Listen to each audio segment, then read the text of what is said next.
Welcome back, folks. This is how the Corrections and Institutions Committee, we're getting settled. It's 11 o'clock, a little bit thereafter on Thursday, February 5th. And we have with us, DOC in terms of trying to remind us on House Bill 294. This was introduced last year. And we are continuing work on this year. We had a couple members in our committee, two separate subgroups, working, one group working on telecom issues, the other on commissary issues. But we do have a presentation from DOC to kind of reset the whole conversation, folks. So I'll turn it over to DOC. There is a document as well that's been handed out. So whoever wants to start, please identify yourselves for the record, please. Marlene Petit, Executive Director of Finance for Department of Corrections. What's the name again? Petit. The first name is Marlene. Linda Ladd, Financial Director for Department of Corrections.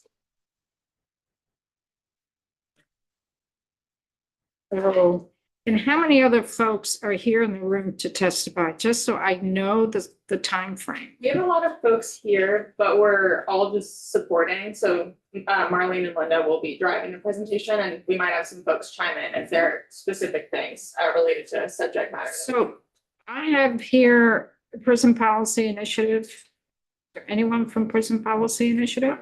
I'm online. They're online. Hi. Okay. So are you scheduled to testify as well, or are you here to listen? I believe, scheduled to testify, although if Okay. that doesn't work, just let me know. And there were two others as well. Was it just you, Sarah? It's just me. Okay, so I want to make sure there's enough time here. Okay, thank you. We'll go to the first page or the second page with existing communication services and communication types. So we have phone voice calls. We have attorney-client lines that are free, tablet messages, tablet video calls, and tablet voice messaging. In regards to the contract, the Vermont contract with ICS Solutions, who provides and manages tablet infrastructure. The contract term is February 2025 through February 2029 with two optional one-year extensions. ICS Solutions provides each incarcerated individual 2 free calls per week. The tablets include educational and streaming materials, some for pay and some at no cost.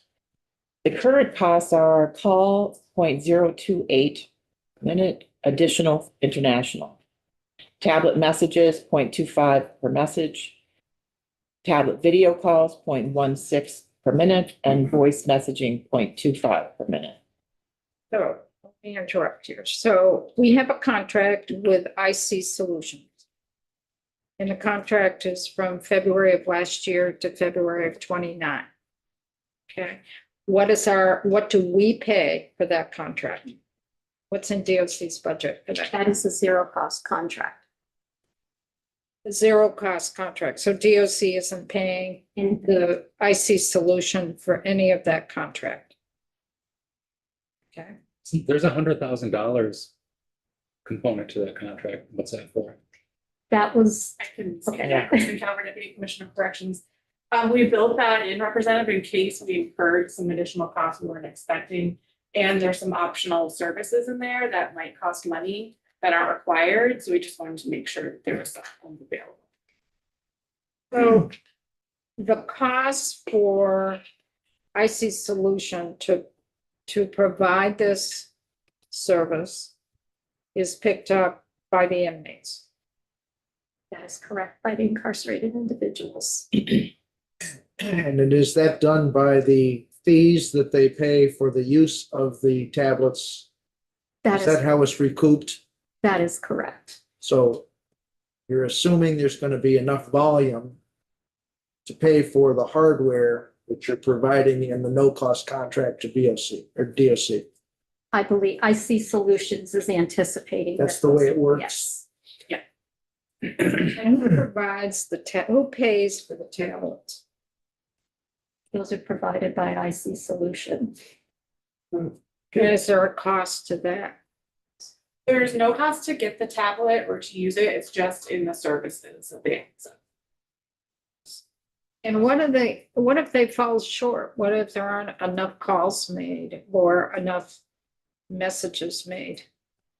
What if they fall short of what? You know, we haven't run into that. The previous contract was structured the same way, and that's how it was designed in the request for proposals. So that would have to be something that the contractor assumes if they were offered.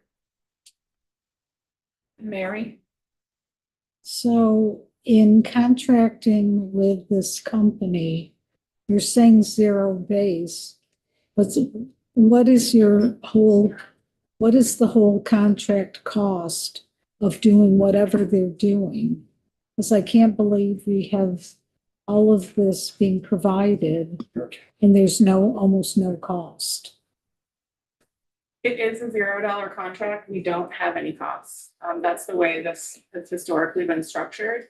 The company gets funds from the pricing, mostly in commissary, and then a small bit off the extra services provided. The FCC has capped any or eliminated any profits from phone calls and to an extent off video calls.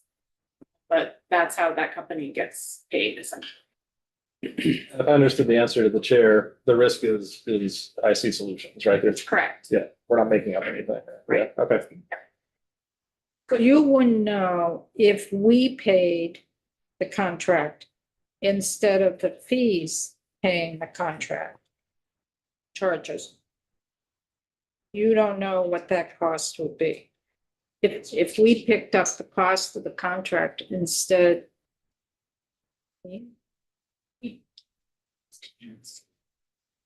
It's the next page. I think the next page starts to answer that question.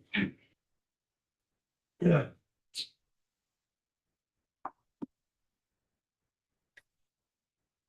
So I think that's where Mary was coming from too. What would we be paying, Department of Corrections, be paying for that contract if it wasn't recouped by the charges? Yeah, do you guys want to walk through the call volume and the estimate? Commissary would be a little bit different, but we'll get to that. Okay. Call volume and cost estimate to absorb fees. The call volume from November 1 to January 31, 2026, roughly a quarter. Incarcerated Vermonters made 161,633 phone calls. 1,749,446 minutes at a cost of 82,383. And then 13,572 video calls. And 141,148 minutes, and the cost is 18,937. The cost for DOC to absorb the call fees, calculating costs based on the quarter, which was a total of 101,321. It would cost the department 405,284 to cover phone and video calls annually. The volume is likely to increase with the option for unlimited free calls. Calls more than doubled in Massachusetts after the first year of implementing free phone calls. But where does the 405,000 come from? Because the cost is 101,000. That's the revenue we're receiving. For one Quarter. 1 quarter. Okay, got it. Well, I just, I'm not seeing this on here and I looked around your presentation just very briefly. Do you know who ends up paying most of the calls, both the phone and the video calls? Because I think there's a bigger picture there that it's oftentimes put on a lot of the Are families. you asking more of the friends and family pay for it or the incarcerated individual pay for it? We wouldn't know that because the funding goes into the incarcerated's account. Yeah, why don't you talk about how funds get onto the account? There are several ways that the funding can place on the account. Friends and family have an opportunity to buy the time by going to a portal and placing money. There's a limit of, I believe it's $500 per day onto the account. I believe it's $500 a day onto the account. Okay. And so they, from the outside, they can place money onto their account. And that's both commissary and phone. So do you know how many folks are incarcerated that do have family or outside folks putting money in accounts? Yeah, we can get the total number. Is it half of them? Is it a quarter? Is it 90% of them? Most people that have an account, that's how they're getting the funds put on, either through that portal or there's a mail-in lockbox option too, similar to this. So can you find out how many? It's how many active accounts. And is this also for folks down in Mississippi as well? Do they also have access to the same tablets? I think Mississippi is still on the platform we had previously, and so it's a separate system. But we do work with them as folks transfer back and forth to make sure the funds go with that person or back. Are calls and messages monitored either passively or actively? Yeah, can you talk about how that's done? And you just. Yeah, Mike Taylor, I'm a facility operations manager. Yeah, everything's recorded. There can be active report, like if somebody's there as an intel officer, actively watching and observing, they pull them up at any time. But it's all stored so retroactively. There's a recording. Oh, so the actual phone call, all of those phone calls are stored somewhere? That's a lot of data, isn't it? Wow. But there's also a limitation for each person who's incarcerated in terms of who can call in for videos, correct? It's not a free-for-all. Correct? Right there. The incarcerated individual has to call out. No, And but that's, there, you know, an approved list. Correct. So there's an approved list for each person who's incarcerated in terms of who they can contact. I think that's important for people to know. It's not wide open where they can contact anybody or anyone to call or contact them. Yeah. There's an approved list. How many folks are usually on that approved list? 20 folks, 30 folks, 5? Does it really range? historically, the council listed 10. Control with one. Reach out and the ability to basically observe the calls, right? Because you try to watch for victim impact, and stuff like that. Just so the committee knows it's not a free for all. Right, and then Brian? What kind of personal data is collected from all of the information gathered from IC Solutions? Whether that's how often somebody's making a call, how often they have money in their account, who's inserting that account, who owns that data, and how robust is the contract with regard to containing that data collection? Great question. I believe DOC would own it as our kind of product and through the contract itself and the intellectual data clause, I think in attachment D. We do have, I mean, we work with ADS on this certainly, and they have pretty high standards for the passing of data back and forth. So we do have most ownership over that. You only kind of dig into that if there's a need, a security-based need, if something is identified through a phone call, for example, or video visitation. Is IC Solutions tracking, especially Oh, concerned sure. about family who might be contributing to the plan and the privacy concerns that on this? For their own benefit, you mean, or? For, Yeah. Yeah, not to my knowledge, but I can follow up with that to be sure. Brian? My question was another money question on slide 3. So you have here the cost for DOC to absorb the fees. And I'm wondering what's that missing, in terms of hardware? Let's assume we get rid of this contract. DOC is now paying for everything. What are we missing? What would that add? We're doing the tablets. That's something we haven't analyzed as part of this. We'd have to do some cost estimates for the hardware itself, the tablets, and then probably the infrastructure. As you know, the infrastructure itself was paid for by the vendor. They do have to leave it with us if we terminate the agreement or it changes to a different contractor, so it would still be in place. We would probably just have to whatever hardware that we purchase. We can certainly keep exploring that, but don't have it for today. Yeah, like everybody else here, it's sort of an order of magnitude question. I assume there's some ongoing maintenance cost, but it seems like it would be, in terms of hardware, relatively small compared to these ongoing annual fees? I think so. If we compare it to the kind of state network that we Yeah. use and what the kind of annual cost of that is, it'd be pretty small. Okay. I think the largest would be the kind of the upfront cost, the tablets, replacement of the tablets, because that is something that happens frequently. Yes. And then, of course, the cost of the calls themselves, which is capital. Great, thanks.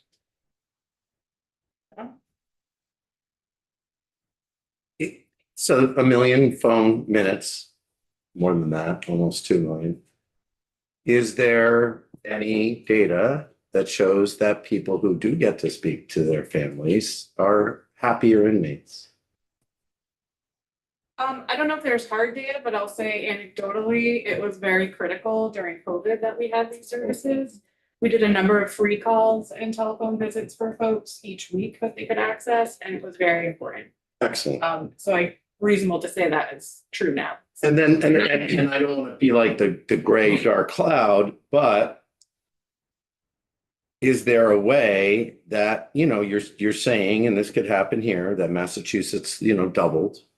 Is there a way to maybe do a gentle cap with people? Like, we're going to pay for this, but you only get like 3 hours a week, or I don't know what that works out to be. I'd have to do the math quick.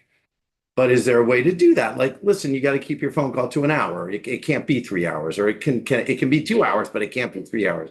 Is there a way to do that with people in the incarcerated population? Yeah, I do think there would be a way to do that. I think we'd have to discuss what that looks like. Just want to make sure folks have, equal access to phones. Right.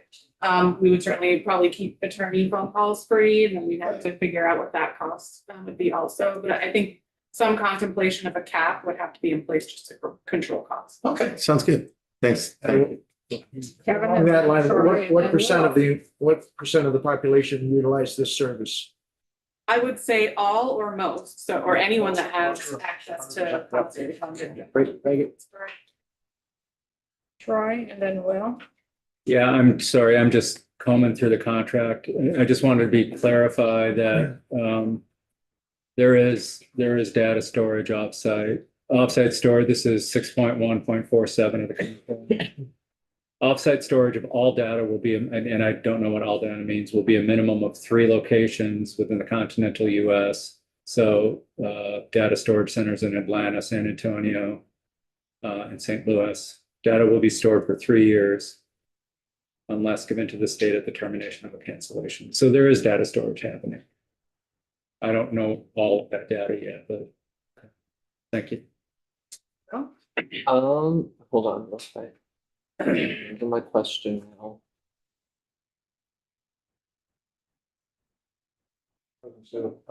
Sorry, skip me. Anything else on this? It's 80-page contract. So that ends up the telecommunication. Are there any further questions before we get to commissary? Actually, I remembered now. I'm sorry about that article about the 330 people that didn't have access to their phones over the summer and fall. Could you comment on that? Absolutely, that we had a pretty difficult transition period between the 2 contractors. And unfortunately, there was a gap, and folks lost access to their funds for a certain period of time. We did work diligently with the vendors, but sharing data between vendors is very difficult. But we eventually got there, and I mean, it's there for sure, and we own it. Yeah, not to be crude, but No. 6 months. It was, very long time. So if they're using, like in your communication, you got phone and voicemail. That is all done through the tablets?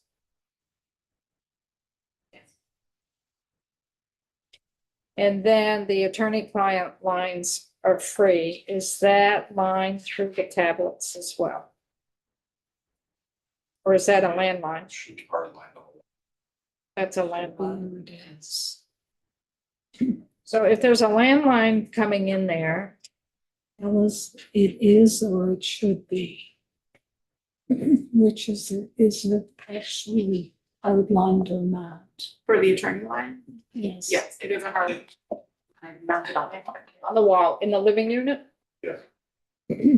So the attorney can call their client who's in that living unit through that landline, and the client could call their attorney as well through that, or is it just one way in? Just the attorney calls. So could an attorney for an ICE detainee call in on that landline? Because it's an attorney client. If they have an established PIN number through us, yes. So they would need the lawyer for the ICE detainee would need to have an established PIN number. Is that hard to get? No, any attorney just reaches out to us. We have one operations manager in charge of it. They basically just prove their bar number and essentially who they work for. Basically verify the credentials, then we establish the PIN number. So when they call the facility, you know, it's an actual attorney getting talk on the court line. Are any of the attorneys for ICE detainees using that line? Do you know? I think if they've already established a connection with an individual, they can access that line. The challenge is that sometimes they don't know the person they're looking for yet. So that's why it's not used consistently for all the immigration team. Again, I think it's not an answer. Is it happening or not? It's a better question for the immigration attorneys. To see from them if they have established a PIN number. To see whether they're using that call line. We can't But it really. would be available to them It is. if they had a PIN number to get it. Yes, but we can't speak to the volume because we're not a part of those attorney-client relationships. Right. Kevin, and then Troy. Bless you. You're not Kevin, you're. Kevin. I like our. Yes, you look alike. Getting there. He's a pretty good looking guy. Um, Oh, I'm still on the same line and I think I'm not understanding. So for an attorney to use these phones, they call in, the person can't call out. They need to have a PIN number. They need to know who they're trying to reach. Do they already have to have a pre-existing relationship with that person? Or can they say, I know that you're holding this ICE detainee. I would like to speak with them because I would like to offer them legal services. Or do they already need that established relationship? My understanding is they have to already have that established relationship, but we can verify that for you. but you also need to know where their house, living unit, right? Because it goes to that living unit. As long as they know what facility they're in, they call essentially our main control operator and they'll patch through wherever that person is. Okay, so if they know what facility the person's. Yeah, generally the attorneys, if they locate her online, finds where they are, they calls. So they do not then need that relationship beforehand. They would just need to know that the person was detained there and say, I would like to offer my services. I've got my PIN number. I'll see if That's that's the. yeah, I'll see Yeah. a practical application. That's essentially how it works. They call either the attorney within the firm. Speak with their client. Right. No, Troy. Just a quick comment for the and record. then Connor. I know we're about to transition into commissary network, so I just wanted to identify for the record that Keep Commissary Network and IC Solutions are both sister companies within the same parent organization. It's TKC Holdings. But Okay, I got it. Thank you for that. you're welcome. Yeah, and you may have covered this in the beginning. I'm just wondering, like, if you're a detainee or sentenced or whatever, how long does it just take to get set up on all this, right? Like a week, 3 weeks? Is there a period of time where you're sort of incommunicado with people or you can't fill up your account? The data share, like the flow from the offender management system flows into this commissary and telecommunication platform, I think twice a day. And so that can happen pretty immediately as soon as someone is logged into the system. From there, it depends on when someone puts funds on their account. Okay, gotcha. Thanks. And is there a standard or a requirement for the case of an ICE individual that the attorney would be in contact with them offering their services, or is that maybe a dumb question, but Not a dumb question. We're still kind of managing that relationship and how we bring those folks in to make sure they do have access to attorneys. It's not as easy as state detainees because sometimes mostly those folks go in already having some kind of representation. So it is a little trickier. so there's not, you can't say that within 24 hours of coming into the facility, they have an attorney offering services that, I can't guarantee that. It's something we're still working out. okay, But we do frequently, allow those attorneys to come in. Okay. I don't think it's on a daily, flow, but, we're still working on getting that kind of in a consistent. thank you. We do have her send the Vermont Asylum Assistance Project a list of all the immigration detainees every morning who are in Vermont facilities and the facility that they're housed at. Very good, thank you. Anything else on the telephone before we move to commissary? Okay, commissary. Commissary contract is Keith Commissary Network, and the contract dates are February 1st, 2025 through January 31, 2033. The services are commissary banking and deposits, and the products are hygiene products, batteries, coffee, snack food. The 3 meals that are provided by DOCH Day are at no cost. Recent changes to commissary, addition of vending machines with more nutritious options, and over-the-counter products like Tylenol, Advil, etc. Partnership with Chicago Beyond to provide more culturally expansive products. Work with Chicago Beyond and Women on the Rise to review and add commissary and standard issue hygiene items to ensure correct products for people of color.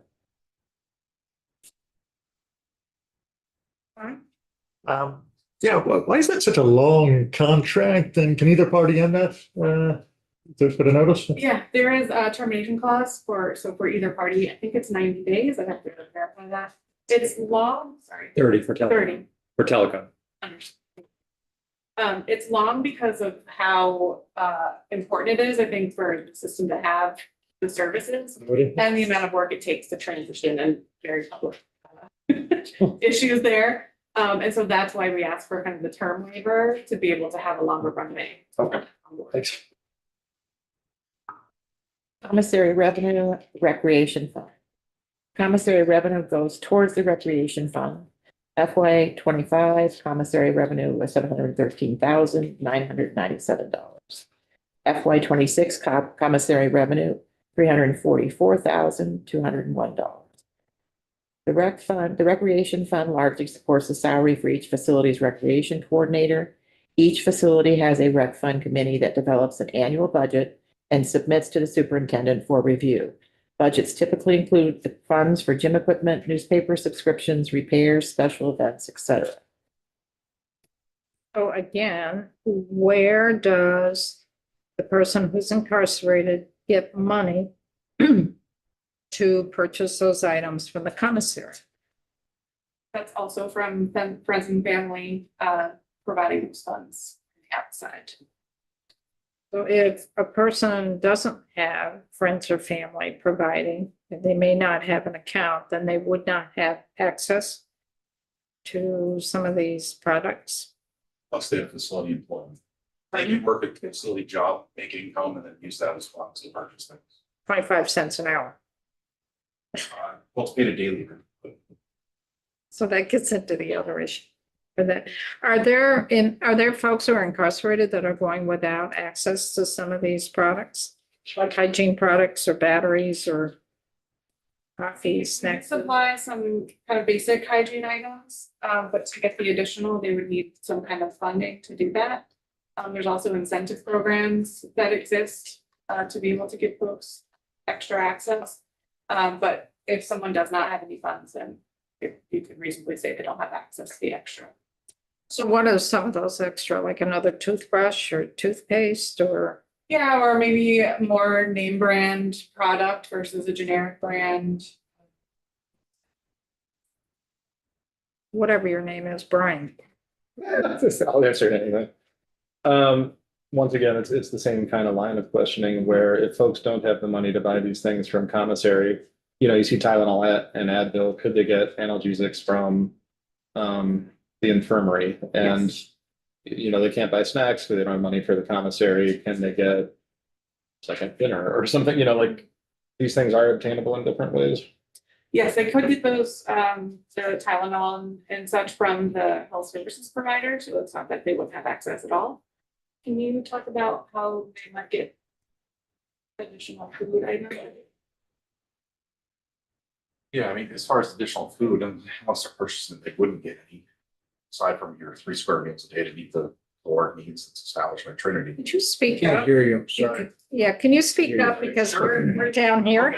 Yeah, I was just saying that they would get their 3 meals a day. They would not get any outside of that if they didn't purchase it, for example. As far as you talked about town, for example, they are prescribed if they're PRN, they have the ability to go in Medline when they need it. So it's for question.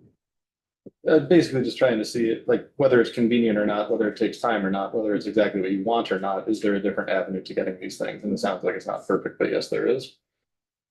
For some. We talked about the incentive. So there are incentive programs based around recreation, so they do tournaments and stuff like that where they participate and then they'll get prizes at the end of the month. If they're indigent, like people don't go without toothpaste, they don't go without toothbrushes, but they're not gonna get Colgate, for example, like unless they purchase it. So they don't go without as far in regards to that. Are they gonna have all the extra niceties that somebody that, let's say, has employment or family that's providing them? No. And the word revenue to me is equivalent to profit. It may be wrong. Sure, well, we use that as a technical term, so if there's funds coming into the state, we consider it revenue. Correct. Yeah. So it must be a percentage of the profit that the commissary is That's making. correct. Can you tell us what that percentage is? 32%. How much? 32%. 33%? That's a percentage of the gross sale amount, is it that? Correct. Yeah, not the profit. Well, that's why I'm trying to get a handle on. Is it? Yeah, that's what we get as part of the commissary sale, so you could consider it profit from that, So it's 32% of the of the total sales. total sales, which includes costs, so it's not the profit, right?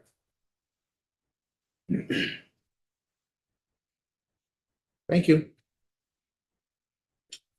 Anything else on the commissary? Troy? Just, is there any speculation on why the drop from 25 to 26? I think that's fiscal year to date for. Oh, to date, sure, Yeah, sure. so Quarter. pretty close to. It's pretty steady, right? 25. Year. So it's pretty, it tracks That was pretty much. an FY, I don't know why, but We're half into 26. Oh, I guess, sure, as long as we're wrapping up. So it says the rec fund largely supports the salary for each facility's rec coordinator. Is there a rec coordinator? Well, how many FTEs or how many people or how many, whatever the good question is. It's 1 per facility, so 6 total. And is that a DOC employee? Yes. So is it a full-time or is it a person that's also doing case management or doing other Full-time. Rec coordinator. per facility? Does it take full-time? Yeah, I mean, ideally, they're developing programs and trying to make sure folks are engaged. They're keeping track of inventory for supplies and equipment, managing commissary flow, things of that nature. Mary? So it says recreation fund largely supports. Is there another source of funding that pays for it as well for the position? No, so far it's fully funded the positions and there hasn't been any issue with that. In addition to. I apologize. I think Marietta largely is that's mostly what this revenue goes for, is to support those 6. And then other things such as. I think you're reading largely differently. If I misunderstood, I'm sorry. And when you're saying that you do not have a recreation coordinator, if you didn't have this funding coming from the commissary revenues? I don't think it would be in our best interest to eliminate that position if we brought this in-house. No, my question was, would you have one or not? And where would you find the to put that in place? We would still look to have it and we would probably put forth a general fund request to present the funding position. That's what I needed to hear. Right then, Connor? I think I recall, I have 2 questions. I think I recall asking this, and I can try and find it in my notes. You had rec fund coordinators prior to this contract, didn't you? Correct. Okay. So you were paying them without revenue from the contract, yeah? In my time, we've always funded it through the rec fund. Okay. There could be a point in history where it was a general funding position, but I'm not aware of what that would have changed. And then what percentage of the rec fund is going to salaries versus going into recreation? I don't have the percentage, but it's most of the rec fund revenue goes towards those 6 positions. Goes towards what? Those 6 positions. If he has an So, answer. and I appreciate you sending us the info along, and Kevin and I, and when Haley did forward the information, which is broken down by facility, so it varies a little bit by facility. But for example, in FY 25, we have 24 and 25. You had Chittenden, I just pulled one. You had salaries and fringes of 93,472 with a total spend of, second here, 106,272.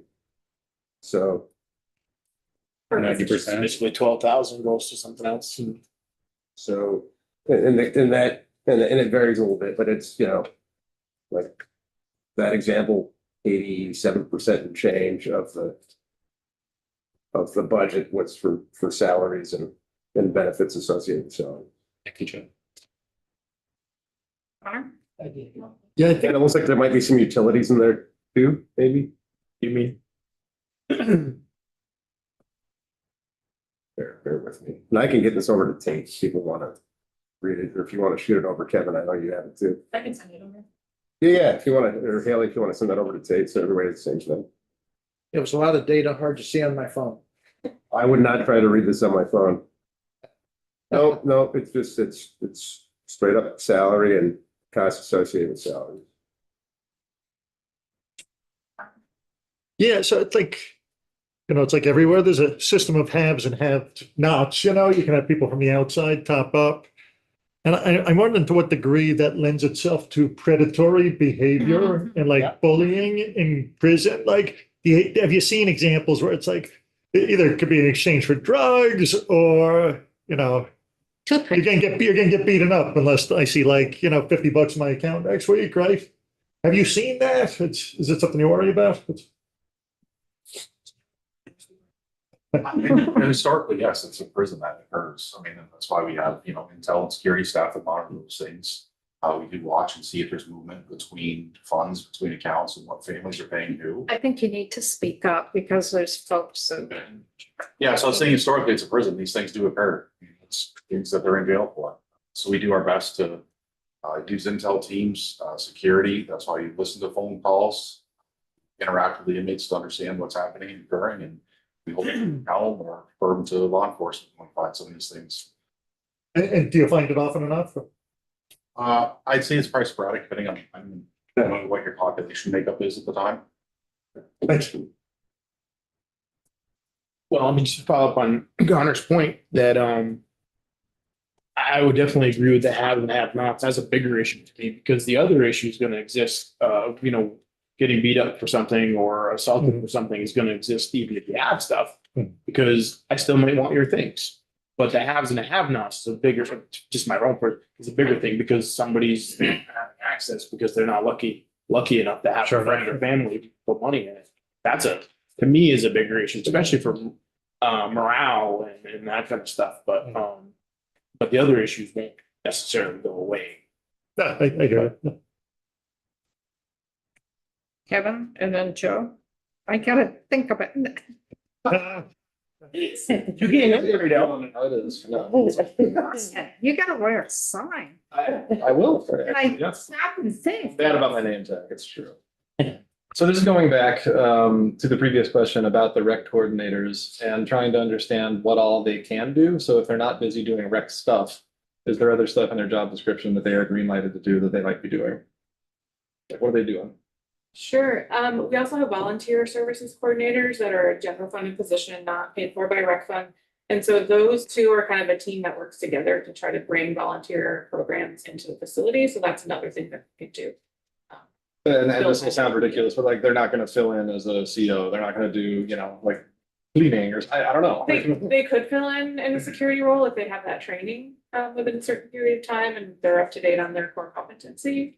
It has happened, I think particularly in COVID, and we couldn't, bring volunteers in and there was more limited activities. They did sometimes fill in, and we do process of transactions. So those hours are not attached to the rec fund, so that it's moved to general. It's probably obvious. I'm just trying to figure out, are these 6 people sort of utility infielders, or you're like, oh gosh, we're short staffed here. It could happen. I'm not saying it doesn't. I think it does happen occasionally. And when it does happen, we monitor it very closely, ensure that we're moving any wages that are part of anything security gets moved over to the facility side. Right. Joe? It's another question that had come up last year, and I think it's answered, and I like to speak to it, but the governance of the funds directed for rec after salaries. And so there's, I don't know if you want to expound on how that functions. Sure. Each facility should have a rec committee that kind of drives what those funds are spent on. I'll pass it to Mike to talk more detail about how that works. I've worked at 2 facilities, and the makeup of that was each unit had essentially a representative that sat on that committee that was run by the rec coordinator. They'd have regularly scheduled meetings, and they would talk about where some of that funds would go. Do they need to do basketballs, what do they want to do for incentives, what do they want to do for tournaments? Then they'd essentially present that to like the superintendent or assistant, depending who's overseeing it, to make sure that it kind of meets security needs or whatever other needs and responsible spending of the fund. Generally, I didn't choose often to say that we're not going to do this or do that. Only if there's security type items that was, not best for it. For example, they want to do a project, they want a bunch of glue shipped in. We're not doing that, but by and large, they want to do everything. It's, gave them governance over it. And I think the ability to be involved in something kind of they felt control over. We're currently updating that policy, so the language that I sent to you is from the updated policy, which now Tate has, so you can disperse that to the committee. Thank you. And the representative then is an inmate who's somehow chosen or volunteers, or what? Yeah, each unit essentially has a rec coordinator, if you will, as a inmate. Each facility will kind of decide differently how they go about doing it. Generally, it ties into like they'll be the rec coordinator, which is a paid position in that unit, so that they have available games within that unit. They maintain the stock of them, make sure that things don't get stolen out. They log them out to the inmates, whether it's checkers, chess, Yahtzee, different games like that, cards.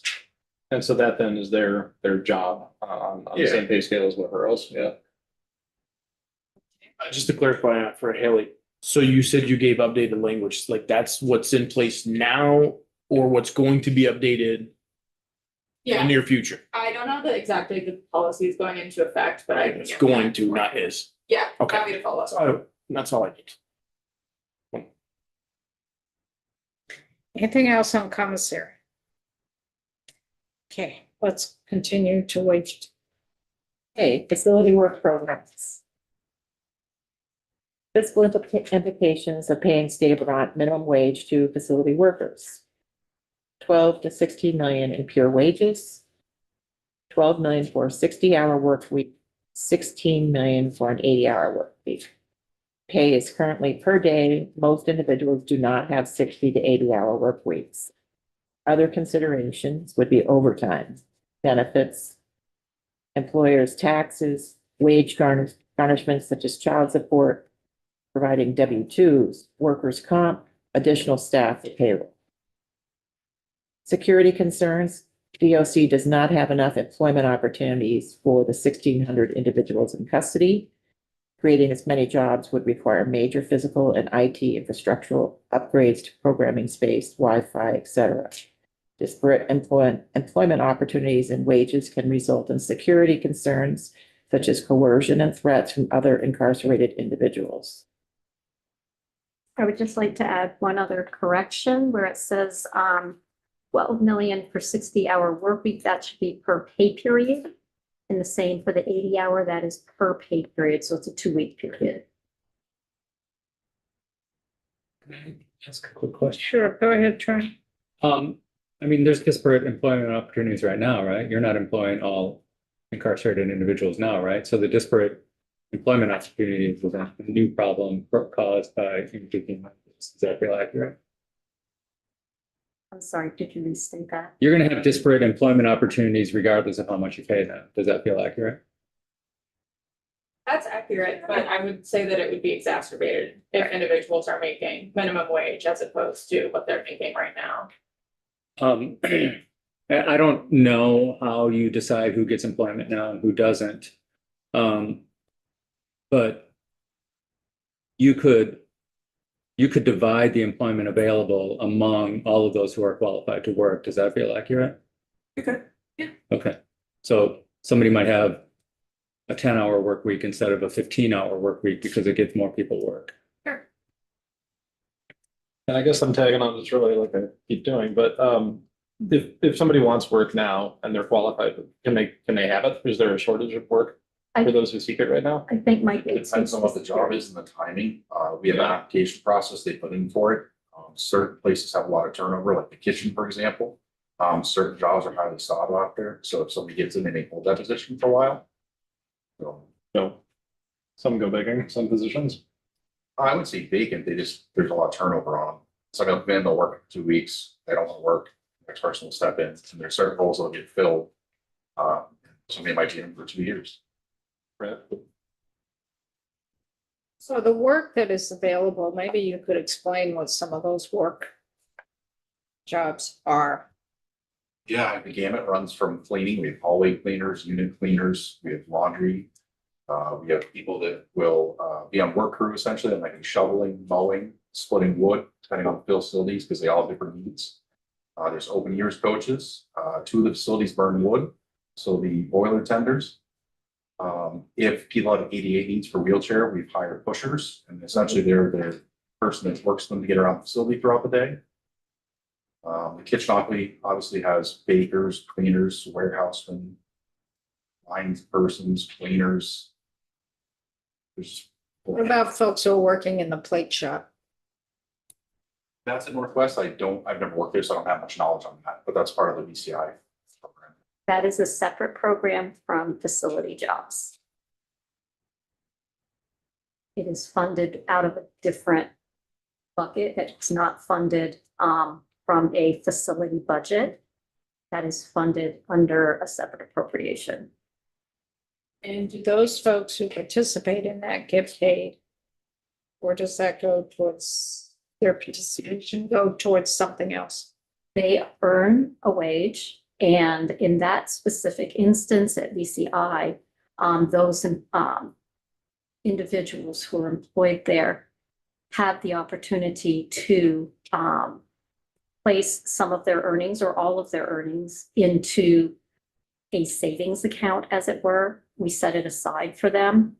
And when they depart VCI employment, if it's on good terms, they're eligible to have a match by VCI of up to $4,000 if it's dollar for dollar that they've saved, but up to a max of $4,000. So it's a very different scenario, and they are paid by the hour, not by the day.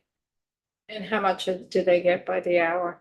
Depends on the job and the length of time and tenure that they've been in there, and the range can be anywhere from 25 cents to $1.25 an hour. The average right now, I believe, is 60% an hour, because you have some at the top and on the bottom.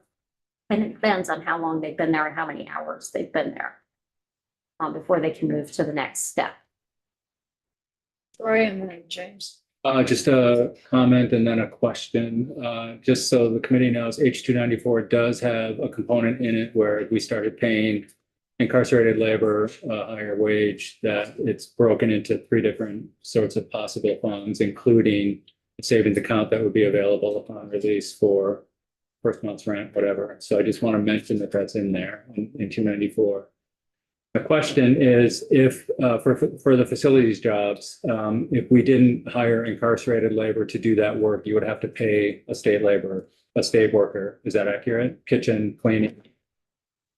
It's fair to say because the work needs to get done. Right. And how much do we pay? Does anybody know? BSEA dude? Do we know how much the current living wages for it's A long time ago. it's $20 an hour, isn't it? Lowest BGS workers are very. It's defined in statute. Yeah. No, hang on. It would be a BGS worker doing the work. Potentially, it fit the component of what they do, just like most state buildings, that is done by a state BGS worker who's very low paid here. And that minimum wage is set by a living wage standard in statute. Accurate? Yeah, and well, and even if it's a BGS worker, they would code their time, right? And the department would have to pay BGS and, right? Yeah. Yeah. So if they're going in there to clean the facility, what about working in the kitchen and cooking the meals? That would not be BGS, folks. That, No, that would not be BGS. I imagine we'd either have to come up with a new job classification for any facility, cooks or chefs. My point is this. Contracted. Fair pay for work is articulated right here, right? A 60-hour work week. If we weren't extracting cheap labor from incarcerated Vermonters, we're saving a lot of money. And I have a big problem with that. And this ties to the 13th Amendment and to Prop 2. I can't remember what prop it is, when we removed the indentured servitude and slavery from our own Vermont's Constitution. Yet we're still paying incarcerated labor 25 cents an hour, average of 65 cents an hour for work that would otherwise cost us a livable wage if we hired state workers for that. I want to put that out there. That's fundamentally what my issue is with how we pay incarcerated labor and how we extract labor from them. And then there's this argument, I'm sorry, I'm on my soapbox. There's this argument that, well, at least they're given something to do, and they choose to do that. My guess is if you offer them 65 cents an hour or $20 an hour, they're going to also choose $20 an hour, which is the fair wage, or I'm guesstimating here. So that's why I brought this legislation, this bill to be considered. I think we're exploiting labor, bottom line, in a really, really, really significant way. And we're doing it on people that we have complete control over. Thank you. Thank you for. I agree. my TED Talk. With that, I've got a noon Zoom meeting. some of us have. So Will and then Kevin, we're gonna have to schedule. While we're on the fair wage thing, I just feel, I guess this is where I'm having difficulty comprehending some things. Maybe the business office knows, maybe you all know, but I just want to clarify. If you were to replace the current situation within the facilities with someone that works for BGS, do we currently, for a BGS employee, not for, we'll just talk about that one piece. Do we pay for those individuals' rents on top of their $16 an hour base salary? No. No? Okay, that's what I figured. Do we pay for their gas and their mileage when they go to work? No. No? I believe it would be in line with other states. Do we pay for their food and meals? Do we pay for their health care on top of what we provide through their insurance package through the state? Okay, I'll leave it there. Thank you. Kevin and then Joe, and I'm looking at the times. Yeah, you know what? I withdraw it. I'm good. You good? Thank you. We got about one more minute. Well, I can ask a math question. Okay. 9. Go ahead, Peter. Guys, pulling back from the ethical question, I'm talking about a math question, which I'm trying to figure out the 12 to 16 in pure wages. You talked about that being a bi-weekly or a bi-monthly paycheck. I don't know why 60 or 80 hours were chosen instead of 40. I'm trying to figure out, obviously, what would it annually cost, whether it's for the state or for a facility. Suppose we did this. That's where the 12 to 16 million came from, is basically, I had to predicate, are they working an 8-hour day? Yeah. Are they working something less than an 8-hour day? So I said, okay, if they're working an 8-hour day, 2-week period, that's 80 hours. Okay. I know what they make. This is what they had. This is how many employees were paid, or I should say, individuals working within the facility that are incarcerated. This is how much they got paid on that particular. I did a whole study from 2017 all the way through 2025. I did the first 6 months, every single pay period for every single facility, and just extrapolated that out. If it was 80 and if it was 60, this is what it would be. Brian. And I used, The math answer could be something like 16 to 20 times what it's being paid right now. well, I Going from a quarter to $16, it's actually more than that. No, that's understood. I'm Yeah. trying to reach an annual number, whatever. That's right. Yeah. Based on, yeah. and that's where I came. arrive at those numbers. This was basically doing that mathematics, based off of the Vermont current as of January 1st, 26 minimum wage. And 30 and 40 is generally speaking the difference between part-time and full-time.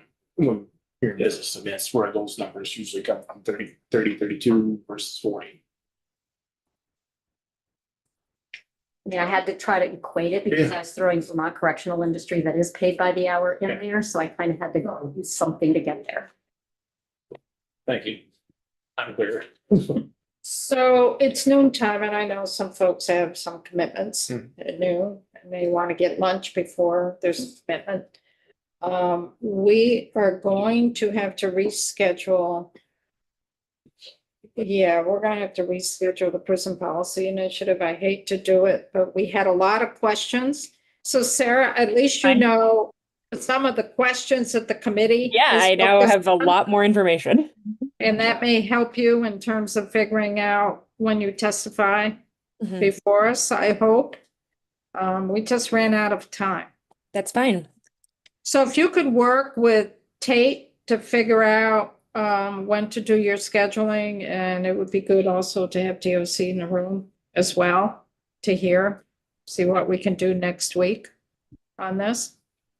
So we need to finish, close this up, lunchtime. Some of us have some commitments, including me. So we are back here at 1:00 and we're going to be doing our clean water and drinking water and municipal pollution, and we're gonna have a good time.